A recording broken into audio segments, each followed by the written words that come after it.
Hello and welcome to Sports Fan Entertainment, here to talk about the Week 17 game as the Tennessee Titans defeat the Jacksonville Jaguars 15-10, and for the first time since 2008, clinch a playoff berth. People, this is what we have been waiting for, what we've been talking about all season long, and it finally came to fruition. Now, in case you don't follow me on Twitter, at the NJ Take, by the way, I am currently in London. Okay, so I'm currently 6 hours ahead of my normal central time zone, so that's why you're seeing this video uploaded the day after, and this will be the case for the next 2 weeks. I will be in London, so expect things to be a little bit different, but expect more videos as well, as I have nothing to do. So with that said, I had to make this video the day after, so I'm a little bit more calm than it was yesterday. But yesterday, I was on top of things, man. I was parading around. It was New Year's, okay, because this game ended right as New Year's was happening in London, so I was going off because of the New Year and because of this football game. And this is what we've been looking for. And I feel so sorry for all of you quote-unquote Titans fans that have been begging for this team to lose because you wanted Mike Mularkey gone. I feel bad for you because you missed out on watching your football team in a hopeful fashion, rooting for your football team, and them actually coming through for you and clinching a playoff berth. You missed the opportunity to watch our young franchise quarterback stiff arm Barry Church of the Jacksonville Jaguars to sweep our rival team and to clinch the first playoff berth this team has seen since 2008 and really create a pinnacle moment in this franchise. Marcus Mariota, the man that has been of scrutiny by Titans fans all this year, but I have stood by throughout this entire season and will continue to stand by probably for the rest of his damn career. This man provided a terrific play that will go down in the Titans history books. It is a top 10 Titans play of all time. In terms of significance, in terms of actual play, it was a great play, but mainly just in terms of significance, it was a terrific play by Marcus Mariota, and we saw again why this guy is our franchise quarterback. So with that said, let's actually get into the football game that we saw yesterday. 15-10, the Titans beat the Jacksonville Jaguars, and the Titans own the Jacksonville Jaguars to me. Okay, I'm sorry, Jaguar fans. I know you don't want to hear this. I know you won the AFC South, and that's great. You have that nice little trophy. That's awesome. The Titans dominated this football game. They won 15-10. They should have won 15-3. They should have even won even more than that, because if you remember, the Titans were driving down the field of 15-3. They were pretty deep into the Jaguars, side of the field. And then we had the Mariota and Derrick Henry fumble. Mariota blamed himself, Derrick Henry blamed himself, and I believe Mike Mularkey blamed Derrick Henry. So I think it was on Derrick Henry there. I think Derrick Henry, was a little indecisive when he saw Telvin Smith coming down, made a bad decision, so that was on him. That was unfortunate, but we could have won this game 22-3. We dominated the Jaguars today. We dominated them week 2. We dominated the Jaguars this season. We dominated the AFC South this season. 5-1 in the AFC South, and this was a pinnacle victory indeed. But look at the statistics real quick. Marcus Mariota, 12 of 21, 134 passing yards, 1 touchdown, 0 interceptions. And again, not the best statistical output, but look, what you have to do when you're evaluating Marcus Mariota in his 2017 NFL season, you cannot, if you're smart, you cannot just look at the statistics. It's so interesting that when you look at Mariota's advanced statistics, when you look at Pro Football Focus, he's ranked 12th. He's ranked 12th among quarterbacks. When you look at his DVOA, he's ranked about 21st amongst quarterbacks. When you look at his ESPN QBR, he's ranked 15th. Why is it for all the advanced statistics around the internet that you can find all these advanced analytics that take into account all these things such as drops, such as play calling and timely plays and fourth quarter plays and all these things that take all this stuff into account? Why is it that he ranks average in the NFL, but his statistics are horrible, right? You have to look into the actual tape. You have to watch his performance, and what you could see today was that he was having pretty much no help. The running game today was not great. In fact, it was pretty much non-existent outside of him, okay? And he put this team on his back, not only on that last play, but on a series of plays leading up to that last play, or, you know, not the exact last play, but the big play I'm talking about when he stiff-armed Barry Church into hell. You know, it was a great play. My goodness, what a play. He had a series of runs, you know, leading up to that play. Throughout the entire game, he kept moving the chains. He was fantastic. In his wide receivers today, we're giving him no help. Okay, Eric Decker, I want him gone. Okay, first of all, he's an undrafted, or not undrafted, he's an unrestricted free agent after this year, and I don't want him back. Okay, this guy, it was so funny. I was looking at the statistics for wide receivers this season. He has about 500 receiving yards, right? Not bad. When I look at his yards after the catch, and some of you think I'm kidding, right? I come on here every week and I say that Eric Decker has a complete inability to catch the football and run afterwards. And you think that I'm joking. But he has 97 yards after the catch, right? And when I was looking at the yards after the catch ranked, you know, next to the receiving yards, for wide receivers that had comparable receiving yards, like around 500, 600, 700, 400 receiving yards, numbers around Eric Decker, they would have yards after the catch of about 200, 250, 300, 250, 200, 200, 150, and then Eric Decker 97. I think he has the lowest, in the NFL, the lowest ratio of yards after the catch to receiving yards. He does not catch stuff and run afterwards. He can't do it. But then today, or yesterday, he couldn't even catch stuff. He had 3 critical drops, the last one being the worst of them all. That would have been a critical first down at that juncture in the football game. On what was an important third down at that point, because this was right after the Jaguars had scored a touchdown. We needed to get this first down to, you know, to ease them off a bit. Now, luckily, we ended up getting the victory anyway. But look, I want Eric Decker gone. I mean, if we can bring him back for a cheap price, he can come back and be our 6th, 7th wide receiver. I mean, that's fine. But I was not happy, okay? And of course I wasn't happy. Now, the drop in which he was, you know, it was a deep cross, you know, down the field. Maybe it was a play action, but either way, Mariota was rolling out to his right. Mariota does what you would like for him to get more air out of that football and really get it, you know, farther out down the football field for Decker, because Decker did have to come back for that football. But again, it was a really cold game, so of course Mariota can't throw the ball 50 yards, rolling out to his right, leaving his feet. I mean, he had to jump in the air to make that throw. It's a tough throw. I don't know who can make that throw. Aaron Rodgers probably can make that throw. Matthew Stafford maybe, but Stafford rarely throws like with his feet not planted on the ground. Like, how many quarterbacks can roll to the right, jump in the air, right, and make one of those jumping passes in the air, literally in the air, and toss it 50 yards, because that was what was required there. Now, Mariota got it like 35, 40 yards. I think that's good enough. Decker has to make that catch. He did. So I was not happy with Eric Decker today. Delanie Walker, look, he's been great. 800 receiving yards this year, about 3-4 touchdowns, whatever. He's been good. But he needs to stop complaining every time he runs a route, right? Every time he runs a route and Mariota throws him a football and he doesn't come down with it, he's immediately looking for flags. Oh, this guy's holding me, whatever.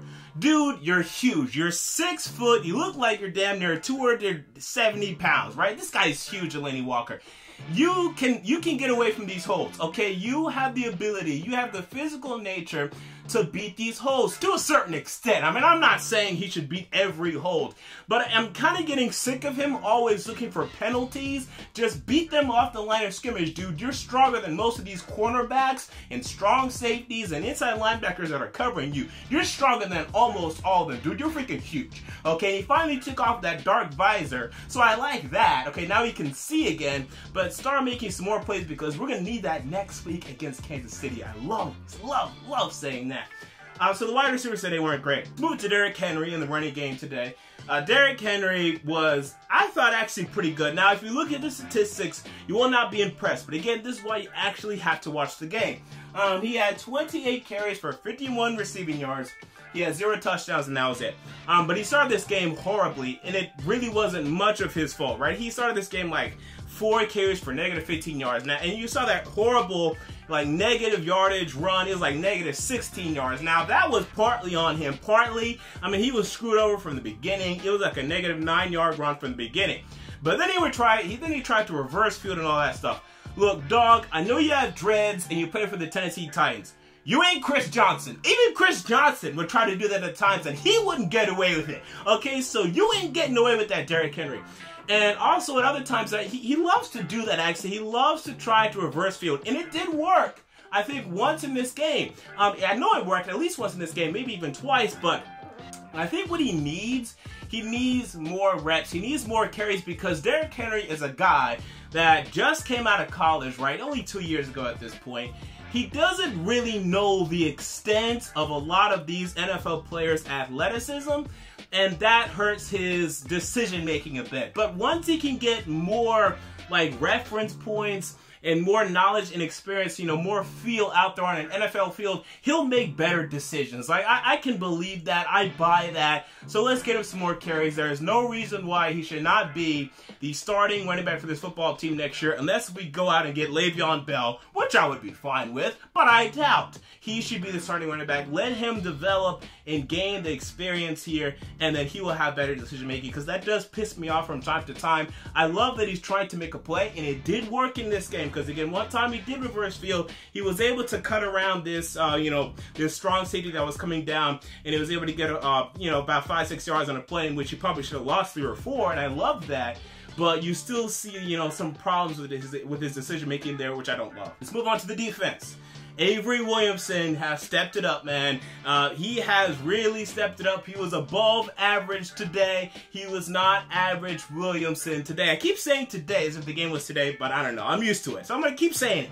Today, he was pretty damn good. And now I'm intrigued with the prospect of re-signing him. But I have to be very cautious when saying that. I don't want to overpay for him. If he wants a dime over $7.5 million per year, I don't want him. Anything less than that, sure. But to me, a 4-year, $28 million deal, I'm cool with that. A little overpriced, but that's just, the price of an inside linebacker in the NFL, especially when that's coming off his rookie deal. I'm fine with that. I don't want to pay him $8, $9, $10 million per year. I don't think he's going to ask for 10. He could easily ask for 8 or 9. I would love that. Because, again, I still want some beasts on the defense. And right now, I think we only have 2 real absolute beasts, and I think we need a couple more. And I would love to have another Keith Bullock guy in the middle of our defense sometime in the near future, and I think a couple of those guys could be in this upcoming draft, so I'm looking out for that. And right now you look at the draft, this is the early talk here, but the inside linebackers look pretty decent. I mean, we can grab one at the bottom of round 1, or we're in the middle to bottom of round 1, and we could actually get a really good one. I mean, we're talking Malik Jefferson and Cameron Smith possibly being in that range, and then, one of them could fall to the second round too. I don't know. It's a long process, so we'll see what happens, and they're pretty good. So I'm looking out for that. Anyway, we'll see what happens with Avery Williamson, but in this game, he was good. Wesley Woodyard still doing his thing good. The defense was great. They only allowed 3 points. Remember, the Jaguars got 7 points off of the fumble by Derrick Henry and Marcus Mariota. The defense was fantastic today. They were pretty damn good against the Cardinals. The 49ers, they struggled a bit, but as we've seen, the 49ers, they can beat almost anybody in the league right now, so I'm not even concerned about that. And against the Rams, they struggled, and I didn't love that. And but they showed effort, they showed heart. I like this defense. I'm a little concerned for the future. I was looking at things because I got a little excited. Orakpo's coming up as a free agent in 2019, as is Derek Morgan. We extended Jarrell Casey, which is good, but I do feel that some of these players are gonna be a little over the hill soon. In Orakpo, Morgan, Woodyard, Casey should still be good, but we need some more young studs, and luckily, I think we may have one. Look, Adoree Jackson. First of all, we have 2. Let's start with Adoree Jackson, though, because he had a great play, and obviously I've had a very, let's say, up and down relationship with Adoree Jackson. It's been much more up lately. Look, he's been a good rookie, okay? He's been a good rookie, and look, remember, I was critical of him when the season started because, look, I just like results. If you haven't noticed, I like results. I was critical of Mike Mularkey in his first 4 games as Tennessee Titans head coach. Why? Because he was 1-3. Those are bad results. I defend him now. Why? Because we're 9-7. We were 9-7 last year. These are good records. I like results. Adoree Jackson at the beginning of the year was not covering well. Wide receivers were owning him. Now this boy's playing well. He's covering well. And he got finally his forced fumble today. It's finally his first forced turnover that he's had this season, as far as I'm concerned. Maybe he had another forced fumble, but I can't remember what. He definitely has an interception. I know that he has not had an interception. And what a play, because that was a critical point in the game, and he covered well today. Adoree Jackson was great. Still cannot cover a slant. Like, he cannot cover a slant. He's too small. He's not physical enough for the point of attack. For good reason. I mean, covering a slant is hard, right? You have to keep in mind, you know, that these wide receivers can run any of the routes in the 9-route tree, right? And you have to be conscious of them possibly running a go, possibly running a deep corner, deep post, whatever. So covering a slant is very hard because it's just a quick slant, and if you're not ready, they're going to catch it, and they always catch slants on him, and that kind of pisses me off. But other than that, man, he's been a good rookie. It's been a good rookie year for Adoree Jackson, and I look at Logan Ryan and Adoree Jackson, and I say good. Those are two good quarterbacks that we're going to have for the next, let's say, 2+ years. I don't like to go 3, 4, 5 years. People like to say that stuff. I don't like to go that far out. You never know what's going to happen. But I'll say at least 2 years. Now, I still want to add a third guy. If we can grab like a Dominic Rodgers-Cromartie who could be released in the offseason, I would love that. I'd be all for that. Let's have that conversation in the offseason because I'd love to have a third guy. Because the problem with Ryan and Jackson, neither of them came down with 1 interception this year. That is unfortunate. We need turnovers, okay? If we're going to become that Super Bowl team, we need to get turnovers. That's something that we need to be able to get. So I'll look out for that in the offseason. Logan Ryan covered well today. Everyone covered well. The defense was great. The defense, overall, it was fantastic. Jarrell Casey was a beast. Brian Rappel got pressure. Derek Morgan got pressure. This defense is showing effort. They're good. They finished this year 13th in yards allowed. And I think deservedly so. I think they're good. I think we can still make improvements, right? If we let go of Avery Williamson, I think we can add an inside linebacker. I think we can add a nose tackle that actually does something because Sylvester Williams never does anything. I'm going to hold on to that to my grave. That guy does nothing. And we should have probably drafted Jamal Adams, right? Because Jonathan Cyprien stinks. Okay, I won't call this guy out. He stinks. He's awful. Awful. I mean, did you see this play when Leonard Fournette was running, I want to say a sweep to the right. Maybe it was a sweep. Maybe it was an off tackle. Either way, actually it should have been like a sweep or a toss because it was pretty wide out. So a sweep or a toss to the right side. Jonathan Cyprien comes down one-on-one. He has him. He has him one-on-one, dead to rights. He's done. Cyprien doesn't even go for his knees. He goes for his ankles, for his feet, for his toes. I don't know what he was doing. He dives in like an absolute clown, misses everything. Why'd we pay this guy? And looking at his contract, that was not a cheap contract. Like 4 years, 25 mil. Why'd we pay this guy? And we were talking about in the offseason during the draft, we don't need Jamal Adams because we have Jonathan Cyprien. Oh, come on. And I still have faith in Corey Davis, although he did nothing today. But it's obvious, people. Look, I can call it now. It's been true since day one. We should have got Jamal Adams. Like, yes, we had a huge need at wide receiver. You take the good players, especially the players that are going to be Pro Bowlers, and Jamal Adams missed it this year. He will be back. He'll be in the Pro Bowl. We just get the good players because that guy would have been good, period. And now you're looking at the strong safety, and I'm saying it's a need. I don't care that Jonathan Cyprien is getting paid. I say it's a need. I say we need to upgrade because I'm sick of him. He's awful.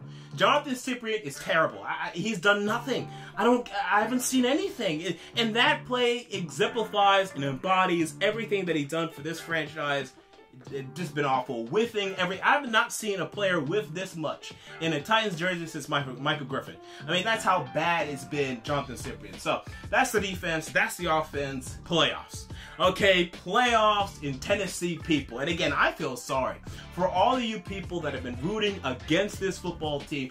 And I'm conflicted on our fan base because there are true and good Titans fans out there, and a lot of you follow me, so good. I like you, some of you.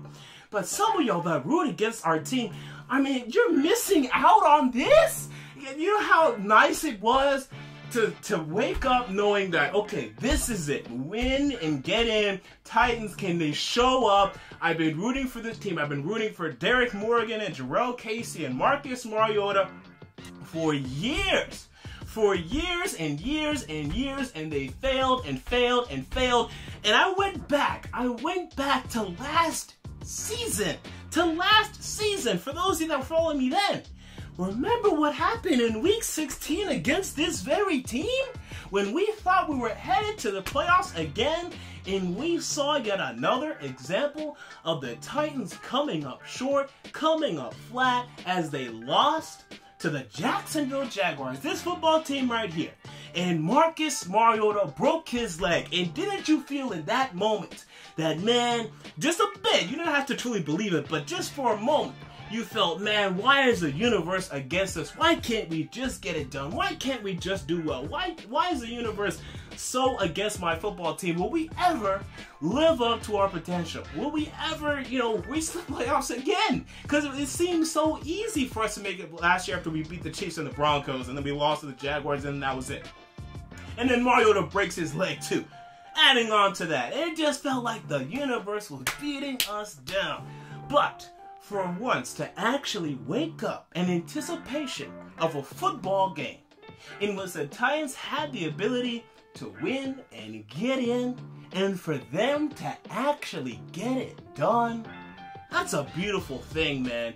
And I'm still on cloud nine about it. I'm happy about it because, again, I understand we're not winning a Super Bowl, okay?